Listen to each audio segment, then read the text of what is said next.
ദീപാവലി ഉത്സവ സീസണ് മുന്നോടിയായി ഡൽഹിയിലെ മലിനീകരണ തോത് ഉയരാൻ തുടങ്ങിയതോടെ അവബോധവും ജാഗ്രതയും പാലിക്കണമെന്ന് മെഡിക്കൽ വിദഗ്ധരുടെ മുന്നറിയിപ്പ്. പടക്കങ്ങൾ പുറത്തുവിടുന്ന വിഷവാതകങ്ങളും സൂക്ഷ്മ കണികകളും ശ്വാസകോശത്തിലേക്ക് ആഴത്തിൽ തുളച്ചു കയറുമെന്നാണ് ആരോഗ്യ വിദഗ്ധർ പറയുന്നത്. ഇത് ആരോഗ്യമുള്ള വ്യക്തികളിൽ പോലും ആസ്മ, ബ്രോങ്കൈറ്റിസ്, ന്യൂമോണിയ, മറ്റു ഗുരുതരമായ ശ്വസന പ്രശ്നങ്ങൾക്ക് വഴിവെച്ചേക്കാം.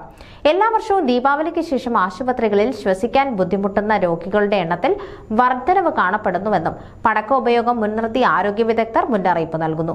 പുറത്തു പോകേണ്ടി വന്നാൽ N95 മാസ്ക് ധരിക്കുക, ജനലുകൾ അടച്ചിടുക, എയർ പ്യൂരിഫയറുകൾ ഉപയോഗിക്കുക, ആസ്മ അല്ലെങ്കിൽ ക്രോണിക് ഒബ്സ്ട്രക്റ്റീവ് പൾമണറി ഡിസീസ് ഉള്ളവർ അവരുടെ മരുന്നുകൾ ഒഴിവാക്കാതിരിക്കുക. ലക്ഷണങ്ങൾ വഷളാവുകയാണെങ്കിൽ ഉടൻ തന്നെ വൈദ്യസഹായം തേടണമെന്നും ആരോഗ്യ വിദഗ്ധർ മുന്നറിയിപ്പ് നൽകുന്നു. ആരോഗ്യ വാർത്തകൾ ഇനി നിങ്ങളുടെ വിരൽത്തുമ്പിൽ. ഡോക്ടർ ലൈവ് ചാനൽ സബ്സ്ക്രൈബ് ചെയ്യൂ. The first 24/7 health news channel.